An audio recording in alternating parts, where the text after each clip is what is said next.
4 monk ने 2 सप्ताह तक बिना कुछ बोले चुपचाप ध्यान करने का निश्चय किया। उन्होंने अपने इस अभ्यास के प्रतीक के रूप में एक मोमबत्ती जलाई, जो कि उन्हें हर वक्त यह याद दिलाती रहेगी कि उन्हें बिना कुछ बोले बस ध्यान करना है। इसके बाद उन मोंक ने ध्यान करना शुरू कर दिया। पहले दिन की रात होते होते मोमबत्तियां टिमटिमाई और फिर बुझ गईं।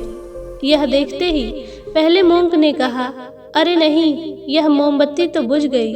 दूसरे मोंक ने कहा, हमें बात नहीं करनी चाहिए, हमने कुछ भी न बोलने की कसम खाई थी। तीसरे मोंक ने कहा, तुम दोनों को बोलने की क्या जरूरत थी। चौथा मोंक हंसा और बोला, मैं अकेला हूँ जिसने बात नहीं किया। दोस्तों, उन सभी के बोलने के अपने अपने कारण थे, लेकिन चारों में से प्रत्येक ने बिना कुछ सोचे अपने विचार रख दिए। उनमें से किसी ने भी स्थिति को सुधारने का प्रयास नहीं किया। उसी आश्रम में उन चारों के अलावा एक बूढ़ा बुद्धिमान मोंक भी था। वो बिना कुछ बोले और उनकी तरफ ध्यान दिए बिना ही चुपचाप ध्यान करता रहा। इस तरह से उस बुद्धिमान मोंक ने बिना एक शब्द बोले ही उन चारों को उनकी गलती का एहसास करा दिया, जो कि वो चारों बोलकर भी नहीं कर पाए।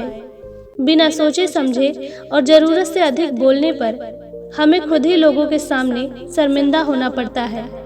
एक समझदार व्यक्ति कभी भी किसी को बिना मांगे सलाह नहीं देता, क्योंकि वह जानता है कि बिना मांगे दी गई सलाह का कोई मतलब नहीं होता और ना ही सामने वाला उस सलाह को मानता है। लेकिन आजकल लोगों ने अपनी समस्या बताई नहीं कि हम उन्हें सलाह देना शुरू कर देते हैं, जबकि 90% लोग जब हमसे अपनी समस्या बताते हैं तो वह हमसे कोई सलाह नहीं सुनना चाहते, बल्कि वह सिर्फ ये चाहते हैं कि हम उनकी बातों को ध्यान से सुन लें और इससे उन्हें कुछ समय के लिए शांति महसूस होती है, क्योंकि हम उन्हें जो सलाह देंगे ये उन्हें भी पता है।